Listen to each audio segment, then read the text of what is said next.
Esse é o Papo de Redação na tela do seu tablet, do seu computador, do seu smartphone e também nas ondas do seu rádio. Aqui quem fala é o Lucas Luquezzi para comandar mais um podcast que repercute de segunda a sexta-feira as principais notícias do dia.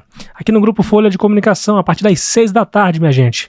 Seja muito bem-vindo e quero incentivar a sua participação. Envie aí o seu comentário sobre o que a gente comenta aqui, sobre o que a gente fala de notícias para o 999715300 e também a nossa seção de comentários do canal da Folha no YouTube.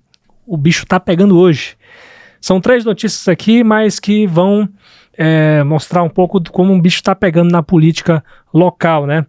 A primeira delas é sobre a entrevista coletiva que o governo concedeu hoje para explicar esse episódio de espionagem. Será que o governo falou que admitiu que é uma espionagem ou realmente negou? Já já a gente fala melhor sobre isso.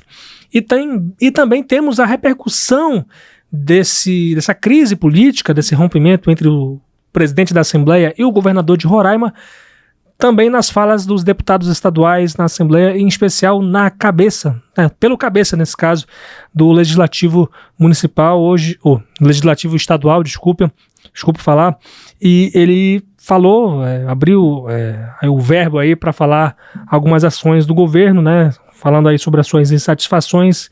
Já já a gente fala sobre isso. Também tem notícias aí sobre um pai que diz que não tem o que comer durante o tratamento fora de domicílio do filho que ele está acompanhando lá em Brasília. Já já a gente traz detalhes a respeito disso.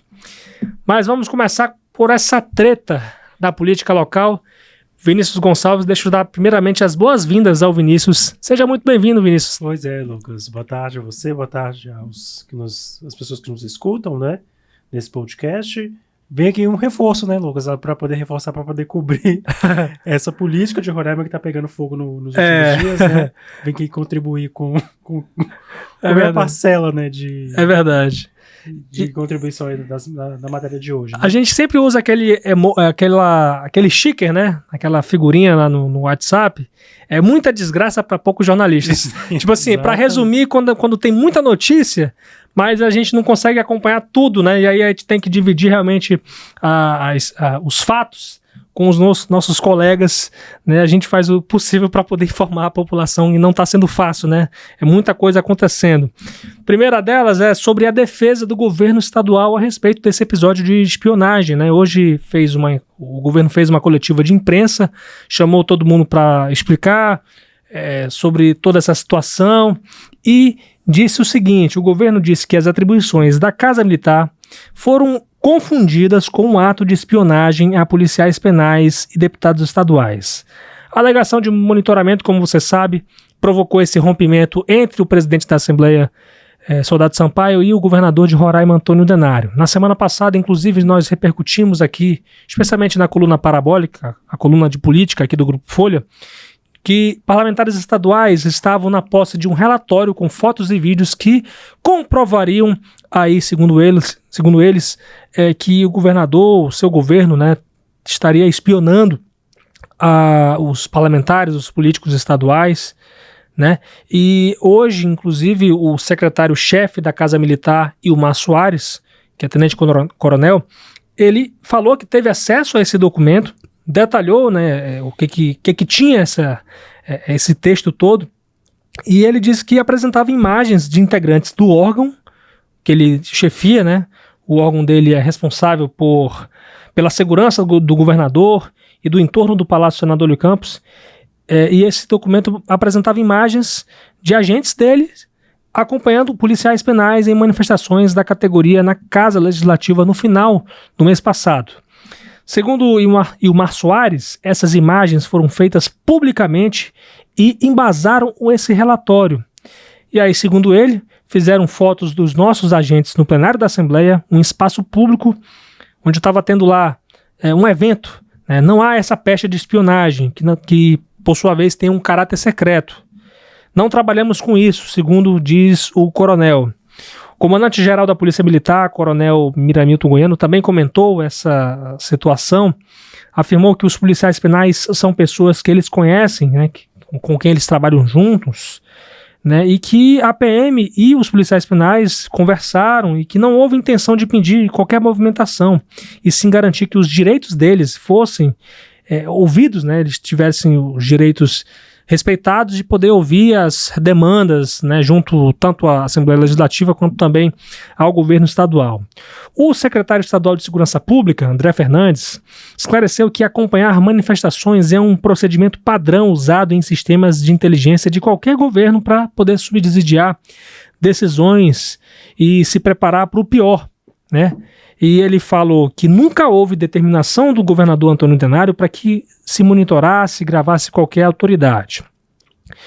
E o Márcio Soares, inclusive, complementou, dizendo que o trabalho deles é preventivo e que jamais receberam determinação para realizar qualquer ato como esse. E ainda sobre essa questão da espionagem, inclusive já foi aberta uma investigação para apurar um crime de calúnia, porque um policial penal acabou melhor dizendo, vou reformular aqui, um policial civil acabou embasando uma denúncia do Sindicato dos Policiais Penais de Roraima sobre suposto envolvimento da corporação, no caso Polícia Civil, nesse episódio de monitoramento ilegal de policiais penais e autoridades públicas. Falas aí da delegada-geral da Polícia Civil, Darlinda Moura. Ela falou que essa investigação foi aberta pela Corregedoria da Polícia Civil, que falando aí sobre possíveis alegações caluniosas. Palavras dela agora. Quando a pessoa difama a instituição que também pode ser vítima, é passível de punição. Segundo ela, houve difamação, uma calúnia contra a instituição policial civil quando informou que policiais civis estavam fazendo grampos de policiais penais e autoridades até do MDB, que é um partido que é rival aí do grupo do governador. E aí foi aberto esse procedimento, segundo a delegada-geral. A chefe da corporação disse que ainda não teve conhecimento de boletins de ocorrência de políticos que estavam alegando ser espionados pelo governo, ao falar aí que a Polícia Civil tem mais de 80 unidades, 50 delegados de polícia, possivelmente algum dessas pessoas, dessas unidades pode ter aberto algum tipo de procedimento, mas que ela não tinha conhecimento até então. Sobre a alegação de que autoridades estariam sendo monitoradas pelo sistema Guardião, que é um software responsável pelo monitoramento de dados e gravações de voz, a delegada-geral esclareceu que esse equipamento só pode ser acessado por decisão judicial, ou seja, o governo não teria como fazer essa investigação se não tivesse autorização da Justiça. Enquanto estava rolando essa coletiva de imprensa, estava rolando também sessão na Assembleia Legislativa de Roraima, todo mundo também estava atento ao que estava sendo discutido, falado no plenário. Vinícius Gonçalves acompanhou. Falar pra gente o que disse o presidente da Assembleia, Vinícius. Pois é, Lucas, foi um discurso duro e incisivo, né, do presidente Soldado Sampaio, né, deputado, que normalmente não costuma se usar a tribuna, né, para poder fazer o discurso, normalmente ele que preside as sessões, mas ele se pronunciou na manhã de hoje com palavras fortes, duras contra o governador Antônio Denário, né, no decorrer dessa semana a gente foi acompanhando aí, né, Sim, a crise política que se instaurou aqui no estado, mas primeiramente a gente vai trazer aqui que o deputado Soldado Sampaio, junto com o deputado Renato Silva, já protocolaram um projeto de lei para, né, cancelar, né, revogar o empréstimo de 805 milhões, né, pedido feito pelo governo de Roraima, autorizado pelo Legislativo, que está em tramitação aí no STF, né, para autorização aí desse empréstimo junto ao Tesouro Nacional. O presidente da Assembleia já protocolou esse pedido, né, essa proposta, que agora deve passar pelo rito dentro da casa, né, sim. que deve passar pela análise jurídica da casa, deve chegar à Comissão de Constituição e Justiça, sendo votada, vai a plenário, né, a gente vai acompanhar para ver os próximos dias como vai ser o trâmite dessa proposta e como ela vai ser aplicada na prática, né, já que o STF já autorizou que o governo contraia esse empréstimo junto ao Tesouro Nacional. Sim. E aí a fala do Sampaio, né, vou dar uma lida rápida aqui, Claro. é inclusive muito contundente. Ele fala que o governo, o Legislativo, aliás, foi surpreendido com, abre aspas, um decreto suplementar ao orçamento completamente diferente do que foi colocado na proposta.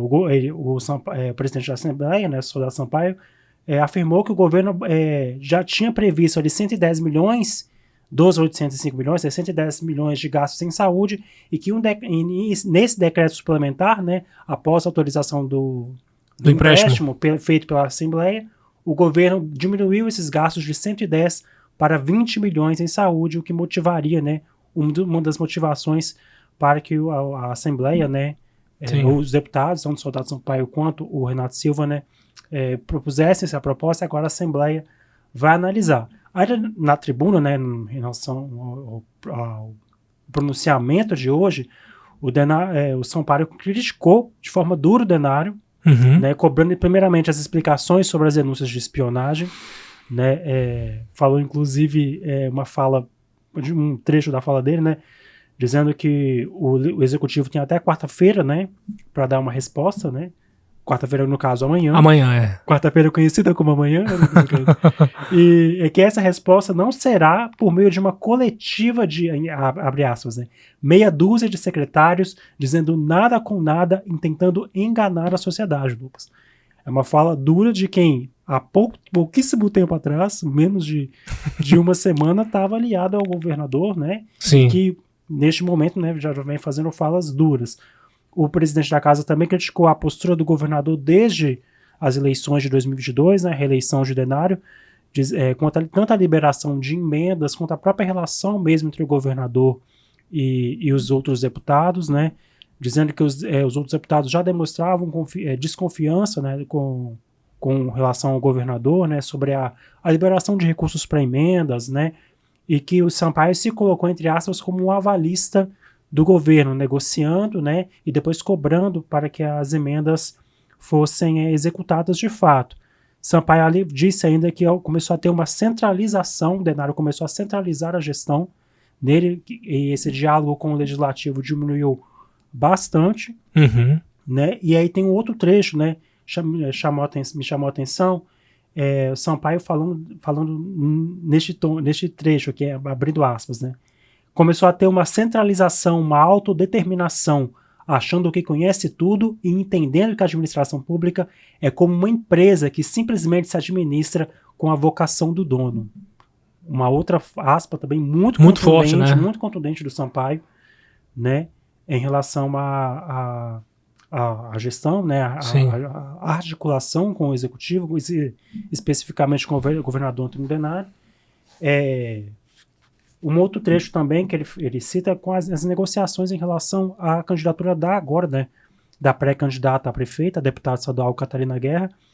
Sampaio não em nenhum momento citou a Catarina Guerra como uma adversária. Ele inclusive disse que toda a conversa em relação à Catarina Guerra foi em tom cordial, né? A gente lembra que alguns dias atrás o deputado abriu mão da pré-candidatura a prefeito para poder apoiar a Catarina Guerra. Ele, inclusive, esteve no evento de lançamento da pré-candidatura da deputada, né? Mas ele reclamou da forma como a articulação política para que a Catarina Guerra fosse, de fato, a pré-candidata do grupo político de Sampaio, Denário, né? A prefeitura de Boa Vista. E aí, vou pegar uma aspa aqui especificamente, né?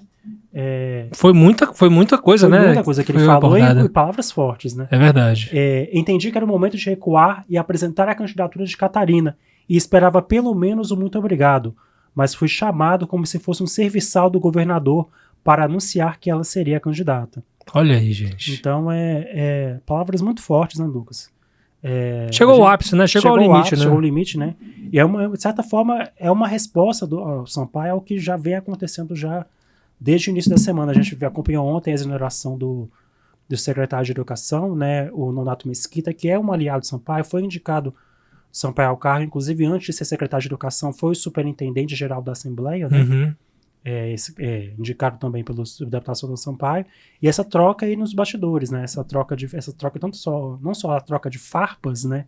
Nos bastidores, quanto atitudes efetivas. Agora a gente vai acompanhar para saber o que vai acontecer, né? Em relação a esse projeto de lei que pode, inclusive, derrubar, né? O empréstimo, né? A gente sabe que para o governo contrair esse empréstimo de 805 milhões, que ainda não foi executado, né? O governo depende da autorização do STF. Agora, né, tem o ministro André Mendonça. Foi judicializado, né? Foi judicializado, André Mendonça autorizou, né, para que o governo contraísse esse empréstimo junto ao Tesouro Nacional. Esse recurso ainda não entrou ainda na conta do governo, né? Sim. Mas a Assembleia barrando esse empréstimo muda tudo. Exatamente. Né, porque o governo precisa dessa autorização. Até porque revoga uma lei, né, que Revoga autorizou, uma lei né? que autorizava. Então a gente vai aguardar aí como vai ser isso nos bastidores, né? Como que se essa proposta vai chegar a plenário de fato ou não, se ela vai tramitar em regime de urgência ou não. A priori não tramita em regime de urgência, então ela vai seguir com calma todo aquele rito que a gente já falou aqui, né? Vai passar pela análise jurídica da Procuradoria, até chegar pela Comissão de Constituição e Justiça, e depois, se aprovada na CCJ, vai a plenário. Mas, de certa forma, a gente vai acompanhar aí todos esses bastidores, né? Os pormenores, né? Dessa grande crise política que se instaurou, né? Com certeza. O cenário completamente aberto aí, tanto para os próximos dias, né? Quanto para os próximos meses. A gente não pode esquecer que esse é ano de eleição. Né? Surpreendeu muito. E a própria candidatura da Catarina Guerra, né? Pode não se traduzir na prática, né? A gente vai ver aí como que vai ser a articulação desse grupo político, né? Exatamente. Já que o Sampaio, querendo ou não, faz parte ainda, né? Não faz mais parte do grupo político, né, do plenário, mas mantém relações com pessoas próximas desse Exatamente. Núcleo, né? Então a gente vai aguardar, né, para ver o que vai acontecer. Claro, aguardando com a nossa cobertura, né, cobertura do Grupo Folha. Com certeza, eu convidar o pessoal sempre a acompanhar a nossa cobertura aí. Inclusive hoje na sessão teve alguns deputados que declararam apoio, né, às falas do Sampaio, né? Renato Silva, o primeiro deputado Renato que subscreve Silva, esse projeto, subscreve esse projeto, inclusive, né? Ele se pronunciou, né, dando apoio ao Sampaio, inclusive relatando outros episódios de espionagem, né, inclusive na eleição de Alto Alegre, agora a eleição suplementar de Alto Alegre, né, o deputado Renato Silva falando, né, de outros episódios de espionagem, né, nós já temos outros deputados, né, o deputado Chico Mozart já desembarcou, né, também da base governista, né, já se pronunciou, e aí outros deputados, né, que não são necessariamente ligados aí ao núcleo duro do governador, já estão desembarcando aí, né? Desse apoio ao governador. A gente vai acompanhar nos próximos dias para ver os posicionamentos oficiais. Mas a gente já tem aí alguns nomes, né? O deputado Soldado Sampaio, o deputado Renato Silva, o deputado Chico Mozart. A gente vai acompanhando aí, né? Quem vai desembarcar ao longo dos próximos dias, né? Mas a gente vai aguardar ainda, porque desembarcar da base não significa entrar na oposição, né, Lucas? Então, a gente vai ver aí nos próximos dias se eles vão de fato constituir um bloco, né? Se eles vão fazer de fato um bloco, né? Um bloco neutro, ou se eles vão fazer de fato parte da oposição. O Sampaio, inclusive, falou que há negociações com grupos políticos, né, para as próximas eleições, as eleições municipais deste ano, né? Ele citou em fala durante o discurso na tribuna, né? Sim. E a gente vai acompanhar nos próximos dias, porque tudo pode mudar, né, Lucas? Com certeza. Tudo pode mudar, inclusive. Inclusive era uma fala, um slogan de uma emissora nacional aí de rádio, né? Em 20 minutos tudo pode mudar. Realmente uma trajetória surpreendente, né? Cheio de mudanças que está havendo aí na política local, né, em torno das negociações para as eleições municipais. A gente já teve uma coisa que a gente considerava improvável, por exemplo, o vice-prefeito de Boa Vista, aliado de primeira hora do prefeito, ir para o grupo do governador, e agora a gente tem aí o Sampaio, e aí corre essa conversa, inclusive, nos bastidores, de que ele pode até apoiar o prefeito, a reeleição do prefeito Arthur Henrique. Vamos ver o que é que vai acontecer daqui para frente, hein? Obrigado, Vinícius, pela reflexão, pelas informações, e é sempre bom estar com você aqui no nosso podcast, tá? A gente estava sentindo falta de você. Pois é, Lucas, a gente vai acompanhar aí esses bastidores e a gente, quem sabe, né, numa próxima oportunidade a gente não traz aí mais informações para vocês. Obrigado. Valeu, Vinícius. Vamos falar agora um pouco do cotidiano aqui de Boa Vista. É porque tem um paizinho que está acompanhando o filho dele, está fazendo um tratamento fora do domicílio, lá em Brasília. E ele está reclamando de que não tem nem o que comer lá na capital federal. Quem está aqui comigo é a Dina Vieira, minha chefe, para falar sobre isso, Dina. O que está acontecendo com esse paizinho? É isso mesmo, Lucas, né? A saúde pública, a gente sempre recebe esse tipo de denúncia relacionada ao TFD, tanto no âmbito estadual, né, com os adultos, tanto no âmbito, nesse caso, municipal, né, que são das crianças. Né? O Alexandre Barros é o pai do Alexandro da Costa Mota, que tem 12 anos. E eles estão em Brasília. Alguns anos atrás, o filho do Alexandre perfurou o olho com uma faca. Nossa, né? Um acidente doméstico. E aí ele vem fazendo nesses anos, né, uma série de tratamentos e tudo, e ele foi para Brasília, já está com algum tempo lá, alguns meses, e ele disse que há 2 meses, desde janeiro, ele não está recebendo a ajuda de custo. Né? Ele estava em um hospital público lá, hospital de base, ele disse, e lá eles forneciam todo um atendimento, né, todo um suporte. Só que como essa cirurgia que ele vai fazer não é ofertada nesse hospital, ele vai fazer em um hospital particular. Uhum. Né? Então esse hospital já não arca com nenhuma outra despesa, a Sim. não ser o que o TFD está ali oferecendo. Exato. Né? Então, ele disse que desde janeiro ele não está recebendo a ajuda de custo, ele já está com 2 meses de aluguel atrasado. Hoje ele ligou, inclusive, chorando. Eu até falei, né, assim, paizinho, a gente vai tentar, né, entrar em contato com a prefeitura logo, porque ele estava chorando, porque ele não tinha tomado café ainda com o filho. Oh, meu Deus. Né? Tu já pensou, ele está passando por tratamento, Sim. e ele disse... Eu tenho família em Boa Vista, tenho uma outra filha, né? Eu estou aqui porque não tenho tratamento com meu filho aí em Boa Vista, porque se tivesse eu estaria aí, estaria na minha casa, né? E dando suporte para minha família também. E aí a gente entrou em contato, né, com a prefeitura de Boa Vista, porque segundo ele vem tentando, né, mandou os documentos, porque eles precisam estar comprovando, né, o atendimento médico por meio de exames, e ele disse que mandou esses relatórios para o TFD aqui, mas que ele não havia resposta. Inclusive, ele mandou alguns prints de e-mails que ele teria, né, mandado para o setor aqui de TFD. E aí a gente entrou em contato, né, com a Secretaria Municipal de Saúde, que informou que... Rapaz, que situação, hein? Que o pai, né, que para eles fornecerem essa ajuda, o pai tem que estar em dia aí com a documentação, né, e que ele precisa mensalmente, né, aparecer, que segundo eles... O pai, desde janeiro, não enviava, né, os documentos, mas o que ele mandou pra gente é que até no dia 8, no último dia 8, ontem, ele teria até, inclusive, cobrado uma resposta, né? Sim. A equipe disse que ele não, desde janeiro. Como não foram notificados, só agora, via imprensa, a nossa equipe irá entrar em contato com o pai para poder orientá-lo novamente sobre os procedimentos.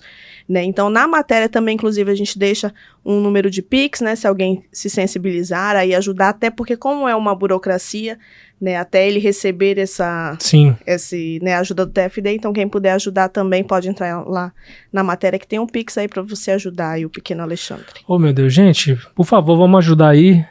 Nessa matéria tem apenas o Pix, né? Apenas o Pix. Certo. Que é um e-mail, inclusive. Sim, tá? Sim. Você aproveite, vai lá no nosso portal folhabv.com.br.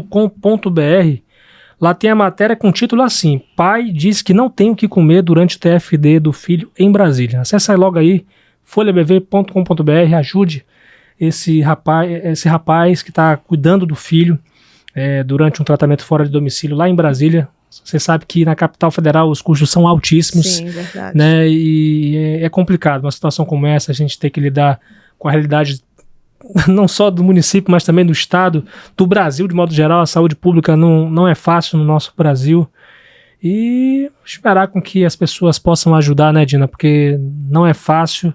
A burocracia também ajuda a piorar ainda mais a situação emocional da pessoa. E até mesmo que não é um valor tão alto, né, que eles recebem, o TFD não é um valor tão alto ali pro acompanhante, né, e para o paciente. Então, quem puder ajudar também é uma ajuda aí bem-vinda. Com certeza, Dina. Muito obrigado pela participação aqui. Até uma próxima. Obrigada. Então, essas foram as notícias do nosso Papo de Redação desta terça-feira, com os trabalhos técnicos de Fabiano Lopes, Rio Herrera, John Hudson e Aduan Figueiredo. Aqui quem falou com vocês foi o Lucas Luquezzi. Um grande prazer, e aproveito para pedir para você acompanhar o nosso trabalho na rede social Instagram, também, @LucasLuquezzi. Tem as nossas redes sociais da Folha BV no Instagram, no Facebook e no X também, além do nosso canal da Folha BV no YouTube. Se inscreva, ative o sininho e fique por dentro do nosso conteúdo audiovisual. Muito obrigado, minha gente. Até amanhã, se Deus quiser.